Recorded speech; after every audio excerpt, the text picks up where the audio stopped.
What's going on, explorers? Today I'm going to show you how I deal with wonky hop-ups. And what I mean by that is there's been almost zero innovation in standard hop-up that you find in your common M4s and even in AKs and a lot of pretty much every other hop-up. It's really underthought, it's really basic. All you do is you slide in the barrel, and the only thing keeping it aligned and in place really from going either forward or twisting around is that little C-clip. It's not extremely precise because it needs to fit a wide variety of barrels. Fits in there really loose. It's good enough to kind of keep the barrel from falling out of there, but the bucking is actually, I think, is doing most of the holding. Anyway, what that leads to is variation from shot to shot even. So in order to fix that, I've come up with a pretty simple solution that allows you to add a screw that keeps the barrel center aligned and keeps it from moving back and forth or around. So I'm going to do this to this particular gun. This is the GNG GSS, which, as you can tell, is a VSS variant. Now this gun is unfortunately a special case because it suffers from this problem extremely bad. As you can see, the barrel is completely exposed anytime you take the shroud off to get to the battery, and there's nothing holding it except the hop unit, so it can easily rotate. I'm putting like minimal pressure on here. Any little rotation will completely throw off your accuracy. If it rotates just a couple degrees left to right, now you're putting more pressure on one side of the BB, and the pressure at the side that you're putting the pressure on is where the BB is going to hook. What you want is equally distributed pressure left to right, so the BB is coming out straight and it's curving up instead of left or right. So let's take the gun apart.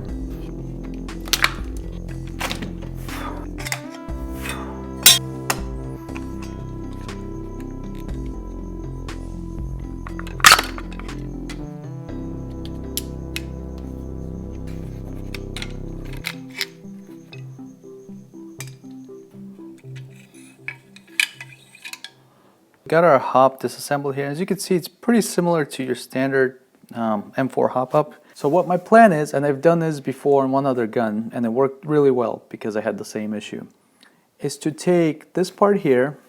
There's a nice little C marking here. I'll zoom in, hopefully you can see that. And what I do is I tap that opening. I go through the casing of the hop-up, through the outer. Then inside there's a copper ring that keeps the barrel centered. I'm going to go through that as well, drill all the way through, and then in there I'm going to put a little stubby screw, and when that's tightened down, it's going to lock into the groove on the inner barrel, and that should keep the barrel from moving forward and backwards, but mostly it's going to keep it dead center, and when that's locked in, it won't have the option to rotate left and right. Should increase accuracy and consistency and make this more of a DMR, which is kind of what this gun is supposed to be. When you actually go to drill, you probably want to use one of these older barrels, because if you screw up and you go a little too far, on a test barrel, no big deal. On your final barrel, a few dozen bucks out the window. Now, I'm pretty lucky with this hop-up because, as you can see, there's really nothing happening underneath it here as it fits and as it stays in place. So I could have the screw sticking out pretty far down, actually. Typically on an M4 hop-up, this end might end up going into the outer barrel, and you need this to be pretty flush or very minimal. So we're going to have to step up to an M3 here. Hopefully this thing can cope.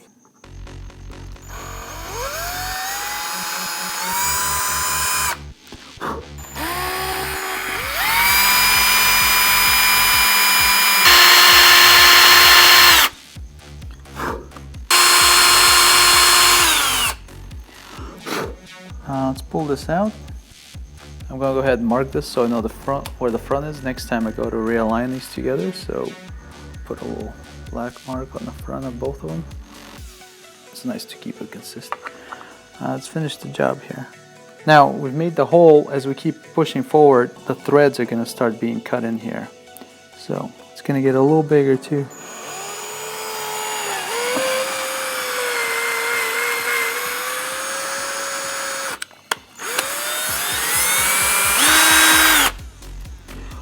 Alright, so now we have a threaded opening. So with that, with the opening cut in here, I think I could actually reassemble this thing now. I will use this barrel for now. So I'm keeping that ridge aligned with the ridge here on the bottom of the hop-up unit, then I know it's centered. Everything's now getting real tight. The drilling will throw things out of spec a little bit.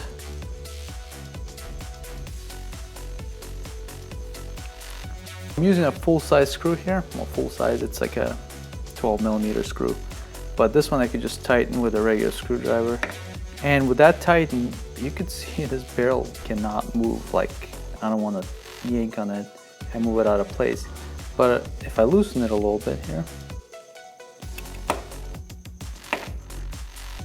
I can then rotate it dead center, or actually what you would do is you would twist this wheel down until you start seeing the hop coming in. Make sure it looks up and down. Then at that point you can tighten it. Even if that means the barrel's all twisted, it will still work. So I'm going to do that now and then reassemble the gun. Alright you guys, the gun is back together. Hopefully you enjoyed this tutorial. If you have an M4 style hop-up or an AK hop-up, basically any hop-up that is held in place with that crappy little C-clamp, you can do this to it. Now I want to do a quick but an important sidebar. If you don't have a tap or a hop-up like this one here on my Barrett, that you cannot have a long screw sticking out here.